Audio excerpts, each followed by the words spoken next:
Hello students, good morning all of you.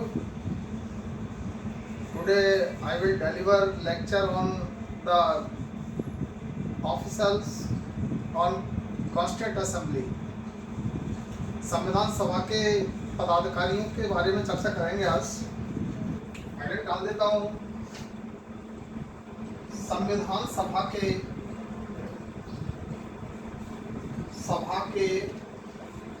पदाधिकारी।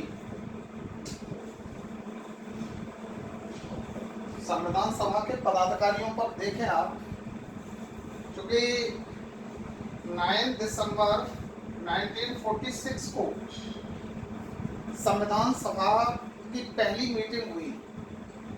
तो पहली मीटिंग में ये देखा गया कि इसमें पहली मीटिंग में 207 मेंबर्स पार्टिसिपेट किया। 207, बहुत ध्यान से सुनना है इन काउंटिंग्स को। 207 मेंबर्स ने इसमें पार्टिसिपेट किया। इसमें जो सबसे सीनियर व्यक्ति थे उसको BN राव की सलाह पर, BN राव बहुत फेमस व्यक्ति हैं और बहुत ही ब्रिलियंट स्कॉलर हैं इंडियन कम्युनिटी में, कॉन्स्टिट्यूएंट असेंबली में, सॉरी, इंडियन कॉन्स्टिट्यूएंट असेंबली में बहुत ही ब्रिलियंट स्कॉलर हैं। तो BN राव ने फ्रांस के संविधान से प्रेरणा ली और फ्रांसीसी संविधान की प्रेरणा से इनके सुझाव पर पहले जो सभापति नियुक्त किए गए थे, अस्थायी सभापति, ये ध्यान रखना है, अस्थायी, इम्परमानेंट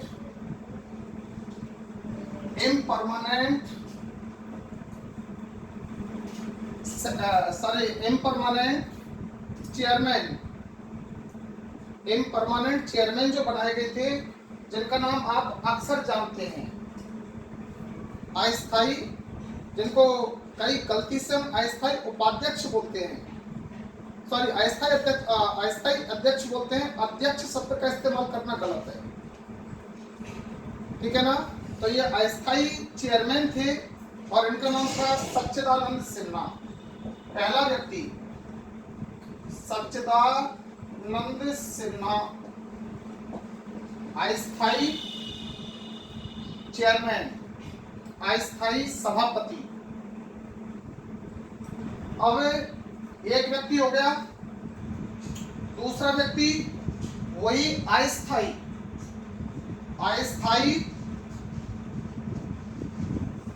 उपसभापति।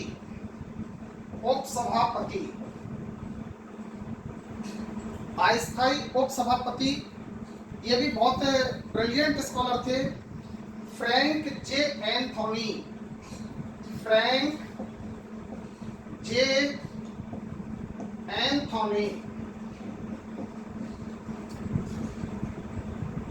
अब यहाँ पर दो अधिकारी बताए हैं। पहला अस्थायी सभापति और अस्थायी उपसभापति, ठीक है ना। BN राव की सलाह पर संविधान सभा ने इनको, जो कि सबसे वयोवृद्ध थे, सबसे सीनियर लीडर थे, एज में सबसे ज्यादा थे, फिर इन्होंने इनको अपॉइंटेड किया, क्योंकि सभापति को यह अधिकार था कि वो उपसभापति की नियुक्ति स्वयं करेगा। ये संविधान सभा के सदस्यों ने इनके लिए पर्सनल राइट दिया। तो इनकी नियुक्ति तो हुई, संविधान सभा के सब लोगों ने मिलकर के, नियुक्ति नहीं कहेंगे, इलेक्टेड कहेंगे, क्योंकि संविधान सभा के सब लोगों ने मिलकर के ये कहा था कि इनको निर्विरोध, कोई इलेक्शन नहीं है, लेकिन लोग इलेक्शन के लिए BN राव के कहने पर ये कह रहे हैं कि सबसे सीनियर लीडर है और फ्रांसीसी क्रांति से प्रेरित है, फ्रांसीसी कॉन्स्टिट्यूएंट असेंबली से प्रेरित है। तो ये लोग पहले सिटीजन हो गए, पहले अधिकारी हो गए, दूसरे अधिकारी हो गए। अब चलते हैं बेटा। अच्छा देखिए, मीटिंग का भी ध्यान रखें। 9 दिसंबर, इसके बाद में 10 दिसंबर यही रही, तो इसके बाद में 11 दिसंबर को तीसरी संविधान सभा की तीसरी बैठक हुई। तीसरी बैठक में फिर ये निर्णय लिया गया क्योंकि ये कार्य करने में थोड़े असमर्थ थे वृद्धावस्था के कारण, इसलिए ये कहा गया कि स्थायी अध्यक्ष, स्थायी अध्यक्ष, स्थायी अध्यक्ष आप लोग अक्सर नाम सुनते आ रहे हैं, डॉक्टर राजेंद्र प्रसाद। डॉक्टर राजेंद्र प्रसाद, इनको स्थायी अध्यक्ष बनाया गया। अब स्थायी अध्यक्ष बन गए तो स्थायी उपाध्यक्ष की भी जरूरत है। यहां तक देख ले ध्यान से, एक अधिकारी, दो अधिकारी, तीसरे अधिकारी।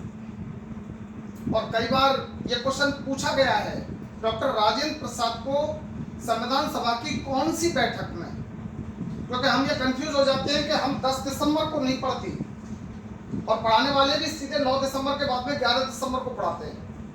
11 दिसंबर को डॉक्टर राजेंद्र प्रसाद को संविधान सभा का स्थायी अध्यक्ष नियुक्त किया गया। अब यहाँ पर ये देखें, स्थायी अध्यक्ष बन गए डॉक्टर राजेंद्र प्रसाद। अब समस्या ये थी कि इस स्थायी उपाध्यक्ष भी बनाए जाएं। स्थायी उपाध्यक्ष, तो स्थायी उपाध्यक्ष के लिए प्रावधान आया।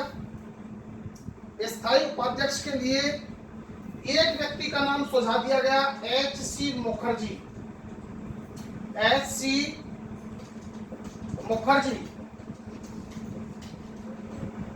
H.C. मुखर्जी का नाम सुझा दिया गया क्योंकि ये ब्रिटिश भारतीय प्रांत से थे। तो देसी रियासत के नेताओं ने कहा, देसी रियासतों से अपॉइंटेड जो लीडर थे 93, उन नेताओं ने कहा कि भाई एक व्यक्ति देसी रियासतों से भी होना चाहिए।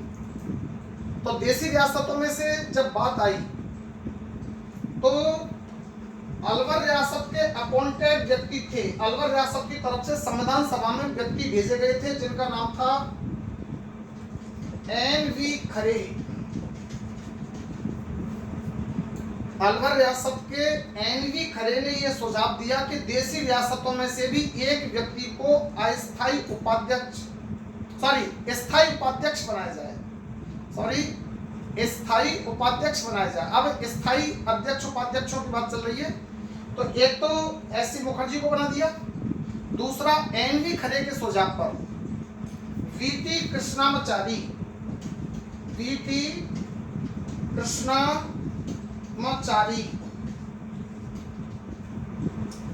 कृष्णामाचारी को दूसरा स्थायी अध्यक्ष बनाया गया, स्थायी उपाध्यक्ष बनाया गया।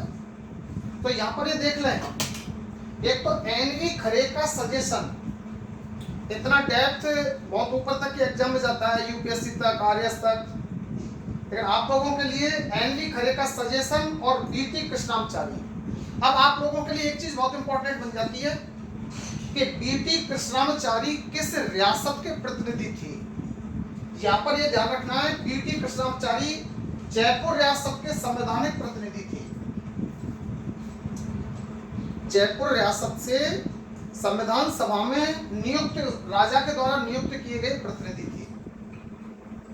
अब देखिए 4-5 लोगों पर, एक तो अस्थायी चेयरमैन, अस्थायी वाइस चेयरमैन, स्थायी चेयरमैन, स्थायी प्रेसिडेंट, स्थायी vice president 2, first H.C. Mukherjee, second V.T. Krishnamachari. 4 अधिकारी हो गए। अब देखते हैं हम 5वें अधिकारी की ओर। 5वें अधिकारी में नाम आता है, इसको हटा रहा हूं मैं थोड़ा सा, ध्यान से देखें आप। 5वें जो अधिकारी है, बहुत ही पहले भी कह चुका हूं, इनके बारे में विशेष ध्यान रखनी है 3-4 बातें, और 3-4 बातों में से सारी बातें काम की है, ध्यान रखना।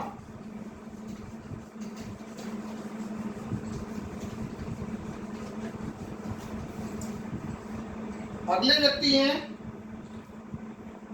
संवैधानिक सलाहकार।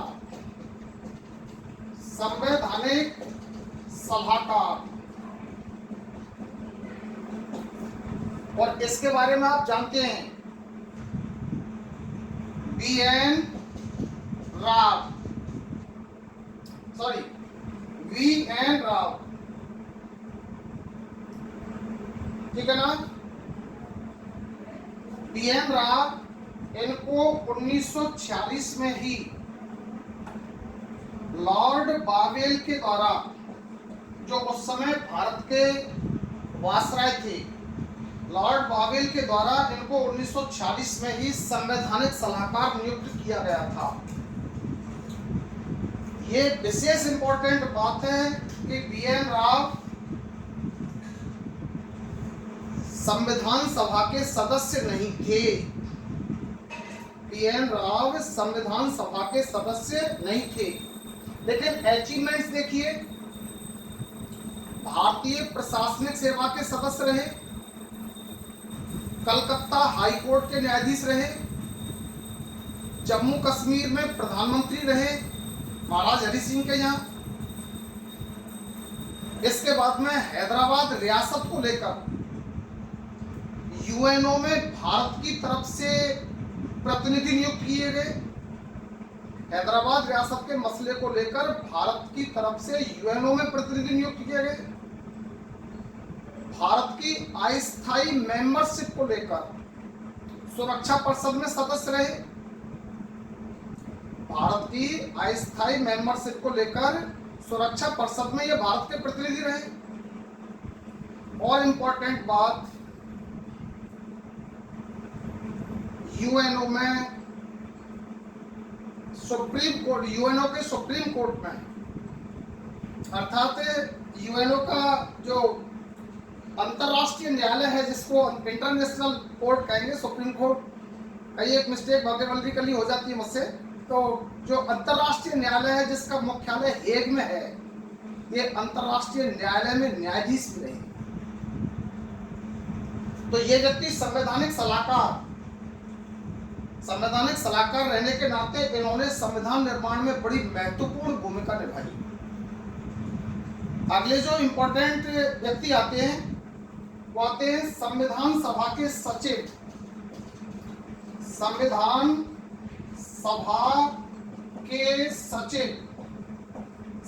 सभा के सचिव पर जो संविधान सभा का सचिव जिस व्यक्ति को बनाया गया था वो भी थे एच.वी.आर. आयंगर। संविधान सभा के सचिव कौन थे? एच.वी.आर. आयंगर। यहां पर एक बात याद रखनी है, जब 24 जनवरी 1950 को डॉक्टर राजेंद्र प्रसाद को प्रेसिडेंट घोषित किया जा रहा था, तो उस टाइम पर इनको निर्वाचन अधिकारी बनाया गया था, क्योंकि बिना निर्वाचन अधिकारी के इलेक्शन नहीं हो सकते। यही इंडियन कॉन्स्टिट्यूशन की खासियत है। सारे पदाधिकारी पहली लोकसभा 1953 में जो बनी उससे पहले ही सब लोगों का सारे पद डिसाइड कर दिए गए थे, पदों पर मेंबर भी बैठा दिए गए थे। आप जब 12th की पॉलिटिकल साइंस पढ़ोगे तो 12th की पॉलिटिकल साइंस में भी ये क्वेश्चन दे रखा है, भारत के पहले मुख्य चुनाव आयुक्त कौन थे? ठीक है ना। तो भारत के पहले मुख्य चुनाव आयुक्त वो लोकसभा इलेक्शन को लेकर के हैं। ये संविधान सभा में से ही राष्ट्रपति बनाने के लिए इनको नियुक्त किया गया, और ये संविधान सभा के सचिव भी थे। संविधान सभा के सचिव और राष्ट्रपति को इलेक्ट करने वाले व्यक्ति, अर्थात इन्होंने जब डॉक्टर राजेंद्र प्रसाद के लिए इस बात को कहा कि संविधान सभा के प्रेसिडेंट को ही राष्ट्रपति घोषित कर दिया जाता है इलेक्शन तक, तो उसमें इनको एक मुख्य चुनाव आयुक्त का पद दिया गया था। तो अब कर्मचारियों की, इनके मुख्य पदाधिकारियों की देखें तो पहले नंबर पर अस्थायी चेयरमैन सच्चिदानंद सिन्हा, अस्थायी वाइस चेयरमैन फ्रैंक जे एंथोनी।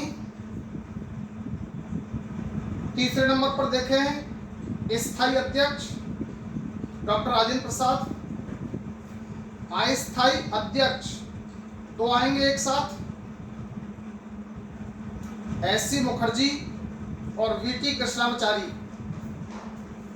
सात हो गए। इसके बाद में अगला देखते हैं संवैधानिक सलाहकार। संवैधानिक सलाहकार ये 8वां कर्मचारी हो गए बी.एन. राव, और 9वें कर्मचारी संविधान सभा के सचिव। संविधान सभा के सचिव में 9वें आदमी हो गए एच.बी.आर. आयंगर। अब यहां से आगे एक चीज देखते हैं, बहुत ही एक क्वेश्चन बहुत शानदार दूंगा निकाल करके। ये क्वेश्चन तो जनरल तौर पर आप देख ही लेते हैं, कहीं ना कहीं पर पढ़ लेते हैं। एक क्वेश्चन देखिए बेटा, क्वेश्चन है प्रारूप समिति का सही नाम क्या था? प्रारूप समिति का सही नाम क्या था?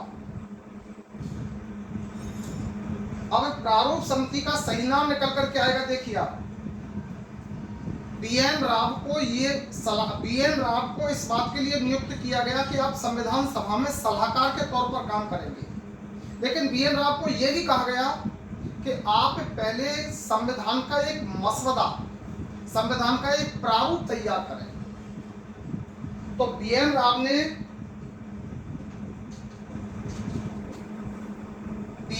ने सचिवालय के कर्मचारियों की सहायता से, संविधान सभा के सचिवालय के कर्मचारियों की सहायता से और एक संविधान का प्रारूप बनाया, जिसको नाम दिया गया था प्रारूप संविधान। प्रारूप संविधान, जिसको नाम दिया गया था प्रारूप संविधान। ये इन्होंने बना करके तैयार कर दिया। इसके बाद में फिर एक बात आई कि ये प्रारूप संविधान पर भी तो समीक्षा होनी चाहिए, इस पर डिस्कशन होना चाहिए, डिबेट्स होनी चाहिए, और इसके आधार पर पूरे संविधान का जो भारतीय समाज, कल्चर, यहाँ के लोग, पूरे एनवायरनमेंट और पूरी व्यवस्थाओं को बनाने के लिए एक अच्छी और योजनाबद्ध पहलुओं के साथ मूल संविधान तैयार हो। तो इसके लिए फिर बात आई, सत्यनारायण नाम के एक विद्वान थे, मेंबर भी थे इसके। सत्यनारायण की सलाह पर यह कहा गया कि प्रारूप संविधान की समीक्षा करने के लिए एक प्रारूप समिति बनाई जाए। प्रारूप संविधान का मूल्यांकन करने के लिए एक समिति बनाई जाए। तो ये सत्यनारायण सिन्हा के सुझाव पर 7 लोगों की एक समिति बनाई गई और उसके अध्यक्ष डॉक्टर अंबेडकर साहब को बनाया गया। डॉक्टर भीमराव अंबेडकर के निर्देशन में ये 7 लोगों की एक समिति बनी। तो उस समिति का काम क्या है? प्रारूप संविधान का मूल्यांकन करना। तो प्रारूप संविधान का मूल्यांकन करने के लिए अब यहां पर जो नाम दिया गया था, प्रारूप संविधान की समीक्षा समिति, ये हमारी प्रारूप समिति का सही नाम है। किताबों में भी हम प्रारूप समिति आता है, पढ़ाने वाले भी प्रारूप समिति बोलते हैं, और कई जन को पता है वो पूरा नाम बताते हैं, प्रारूप संविधान की समीक्षा समिति। प्रारूप संविधान की, अब इसमें 2 व्यक्तियों का नाम है प्रारूप संविधान, बी.एन. राव के द्वारा, और समीक्षा समिति इन 7 लोगों के द्वारा, जिसके अध्यक्ष डॉक्टर अंबेडकर हैं। बातें आगे समझ में सारी। तो ये समीक्षा समिति जो बनी थी, ये 29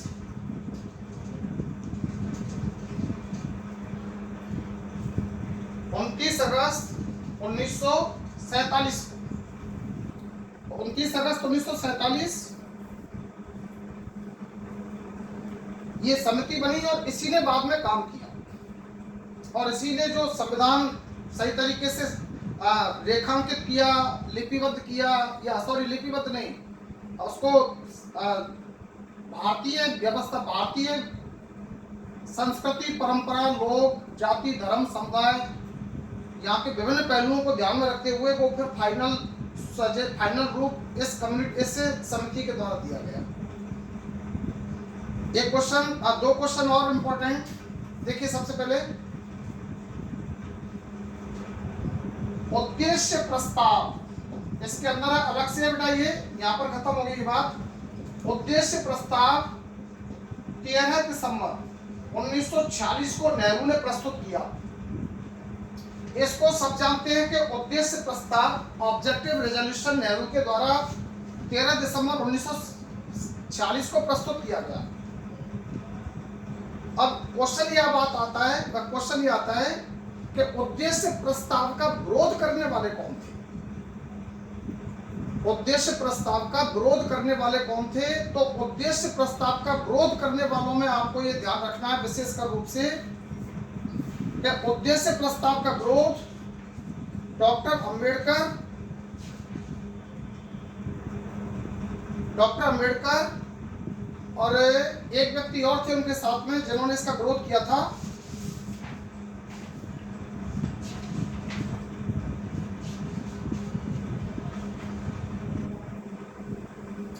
एम.आर. जैकब। उद्देश्य प्रस्ताव का विरोध करने वाले व्यक्ति डॉक्टर अंबेडकर साहब और एम.आर.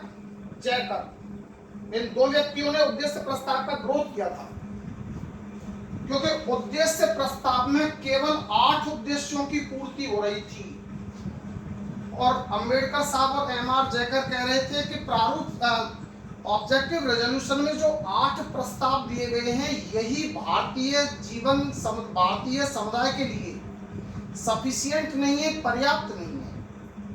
इसलिए इसको तो सब ध्यान कर ही लेते हैं, लेकिन उद्देश्य प्रस्ताव का विरोध करने वाले डॉक्टर अंबेडकर और एम.आर. जैकब। एक क्वेश्चन और, यहां पर आपने पहले अस्थायी उपसभापति का नाम सुना था।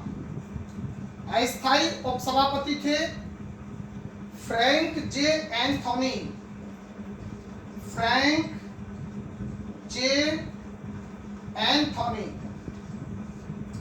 इस व्यक्ति की इंपॉर्टेंट बात यह है कि पहली लोकसभा 3 मई 1953 को बनी पहली लोकसभा। तो यहां से लेकर के 1953 से लेकर के और अंतिम 10वीं लोकसभा तक इनको कंटिन्यू 8 बार एंग्लो इंडियन मेंबर के तौर पर नियुक्त किया गया प्रेसिडेंट के द्वारा। एंग्लो इंडियन मेंबर के तौर पर सबसे ज्यादा अटेम्प्ट मेंबरशिप स्वीकार करने वाले फ्रैंक जे एंथोनी हैं। तो ये संविधान सभा के संदर्भ में कुछ इंपॉर्टेंट पहलू थे जिन पर आपके साथ डिस्कस किया।